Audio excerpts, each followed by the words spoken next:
வேளாளர் நகர தலைவர் அவர்களை வருக வருக என வரவேற்கிறோம். குமரராசன் இந்திரநிதி செயலாளர் அவர்களை வருக வருக என வரவேற்கிறோம். முத்துமுனியாண்டி இந்திரநிதி பொருளாளர் அவர்களையும் வருக வருக என வரவேற்கிறோம். பால்ராஜ் சென்னை மாநில பிரச்சார ஒருங்கிணைப்பாளர் அவர்களையும் வருக வருக என வரவேற்கிறோம்.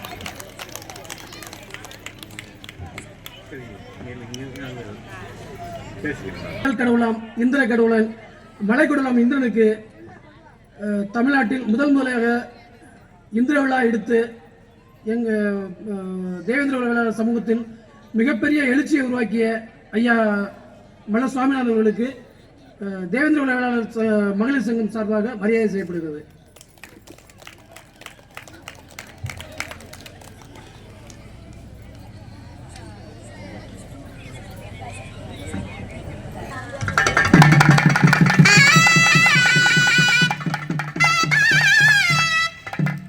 தங்களது உடன்பிறந்த சகோதரனாக எண்ணி ஐயா மல்ல சுவாமிநாதன் அவர்களுக்கு மரியாதை செய்யப்படுகிறது. அலங்காரம் எம்எல்ஏ அவருடைய புதல்வரும் இந்திரநிதியம் அமைப்பின் செயலாளருமான அண்ணன் குமாரராஜா அவர்களுக்கு மரியாதை செய்யப்படுகிறது.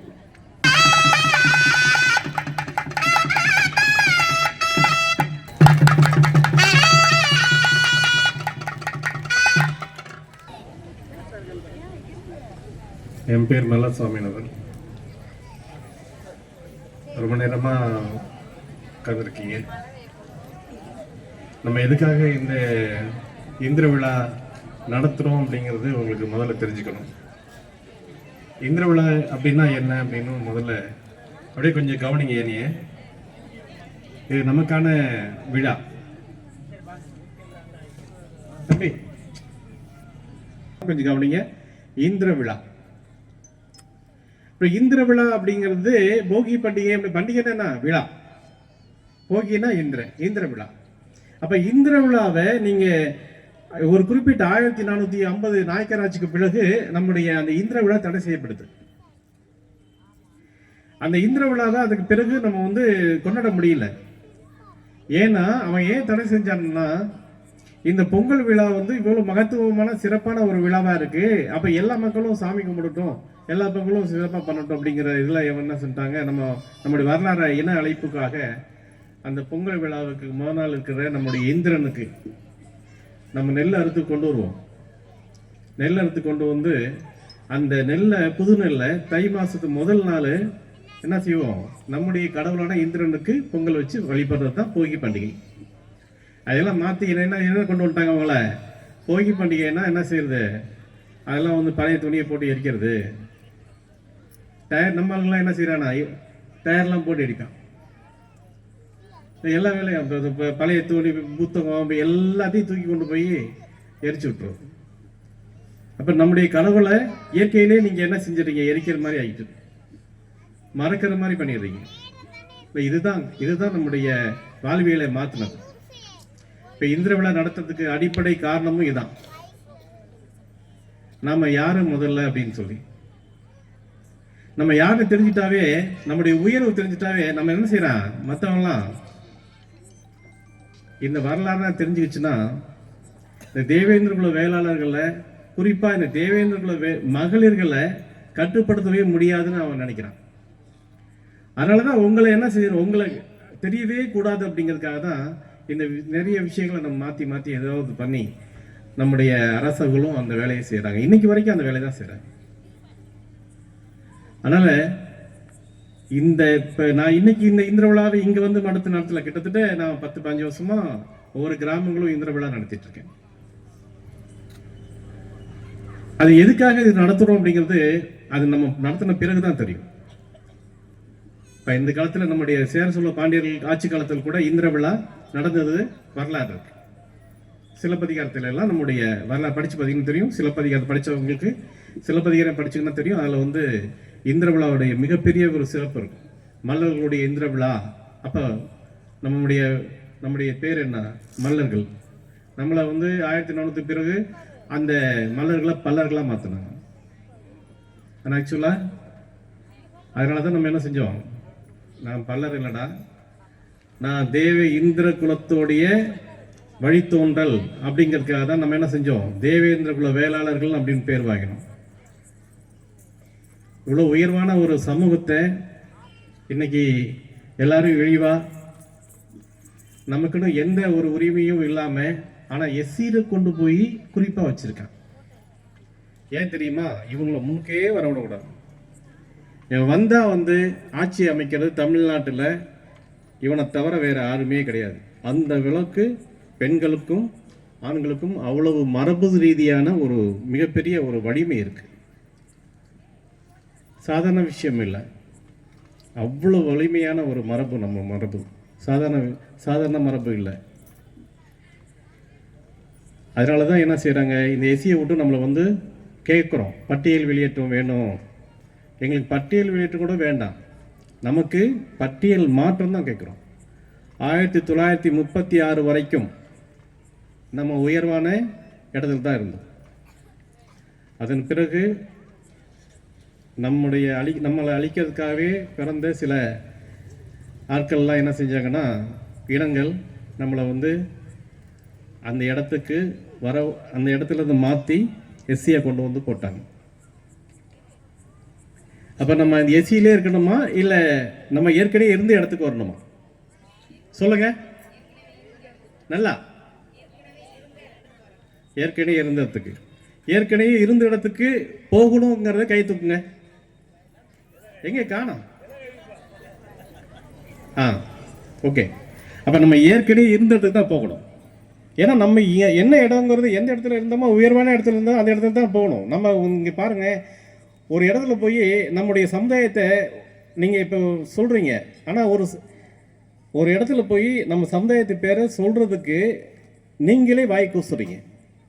ஏன் அப்படின்னா, நீ என்ன சாதி அப்படின்னா அதை மறைக்கிறீங்க. ஆனால் சொல்லணும், நெஞ்சு நிமித்திட்டு நான் வீர தேவேந்திர குல வேளாளர்னு சொல்கிறோம். எப்படி சொல்கிறோம்? தேவேந்திர குல வேளாளர் நான் அப்படின்னு சொல்கிறோம். எனக்கு இருக்கிற ஒரு மரபு, வரலாறு, பெருமைகள் வேறு எந்த சமுதாயத்துக்குடா இருக்குன்னு தெளிவாக சொல்லணும், அடித்து சொல்லணும். அடிச்சுன்னா அந்த அடிச்சு இல்லை, வார்த்தை இல்லை. எதுக்காக இதை சொல்கிறேன்னா, இவ்வளோ உயர்வான ஒரு சமூகத்தை எச்சியில் கொண்டு வந்து சேர்த்துருக்குறாங்க. அப்போ நம்ம அரசுக்கு சொல்லணுமா இல்லையா? என்ன சொல்லணும்? நாங்கள் வந்து எஸ்சி இல்லை, நாங்கள் எஸ்சி கிடையாது, நாங்கள் உலகத்திலே உயர்வான உலருக்குடியான தேவே இந்த குல வேளாளர்கள் நாங்கள் அப்படின்னு சொல்லி அடிச்சு சொல்லணும். அதானே வேணும்.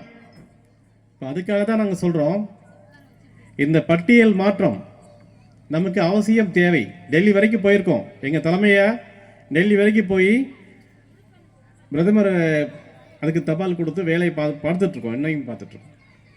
கொஞ்சம் அமைதியாக கொஞ்சம் பாருங்கள். இப்போது நாம் நம்முடைய இந்த அரசுகளுக்கு நமக்கு எந்த கட்சியும் நமக்கு உதவி செய்யலை. எல்லா கட்சியும் அவங்க வேலையை பார்க்கத்தான் பார்க்குறாங்க. நமக்கான உதவி நம்ம கேட்குறோம், கத்துறோம், அந்த காதுகளுக்கு செவி மடுக்கவே இல்லை. ஆனால் நம்ம எல்லாரும் சேர்ந்து ஒன்றா நின்று நாங்கள் எஸ்சி கிடையாதா, எங்களை எஸ்சியிலேருந்து நீக்கணும் ஒரு நாள் சொன்னோம்னா, சேர்ந்து சொன்னோம்னா அரசு ஆடி போயிடும்.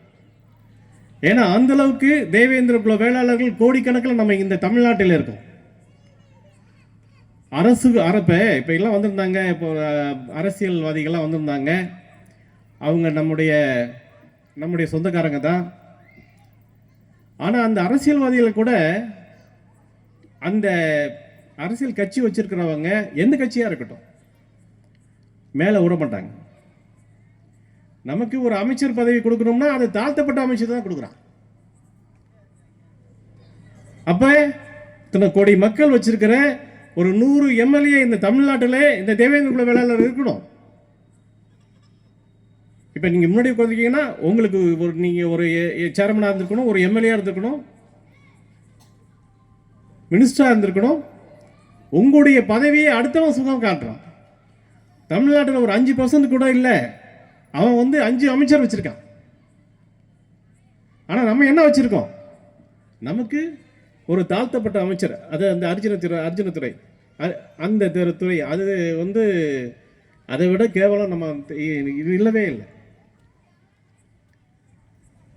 அதனால் வந்து நம்ம என்ன செய்கிறோம்னா, இந்த இடத்துல இருக்கலாமா அப்படிங்கிறது நீங்கள் தான் முடிவு பண்ணணும். இருக்கலாமா? எங்க சவுண்டே இல்லை, சொல்லுங்கம்மா. இருக்கலாமா இருக்கக்கூடாதா? ஆமாம், வெரி குட். அப்படி சொல்லணும். அவர் பின்னாடி இருந்து இருக்கலாங்க அப்படி சொல்லப்படாது. ஏன்னு கேட்டால், நம்ம தான் இந்த கஷ்டப்பட்டோம்.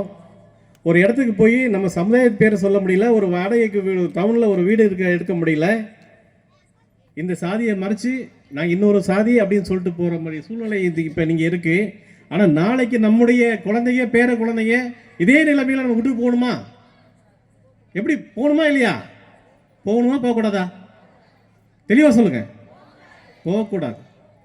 அதுக்கு தான் நான் சொல்கிறோம், பட்டியல் மாற்றம் அவசியம். இந்த தமிழ்நாட்டில் இருக்கிற அரசுக்கும் நம்ம சொல்லணும், இந்தியாவில் இருக்கிற அரசுக்கும் நம்ம சொல்லணும். நம்ம சொல்கிற அந்த வார்த்தைகள், நம்ம பேசுகிற அந்த பேச்சு, இந்த நம்ம எடுக்கிற உறுதிமொழி இந்திய அரசுக்கும் தமிழ் அரசுக்கும் செவியில் அடிக்கிற மாதிரி இருக்கணும். செவில் அடிக்கணும். எப்படி இருக்கணும்? செவில் அடிக்கணும். அவனுக்கு என்னடா இது, எல்லா பெண்களும் வந்து இந்த பெண்கள் இடத்துல இந்த உறுதிமொழி இந்த தமிழக அரசுக்கு கேட்கணும், மத்திய அரசுக்கு கேட்கணும். யாருமே நம்மளுக்கு வந்து உதவி செய்யலை.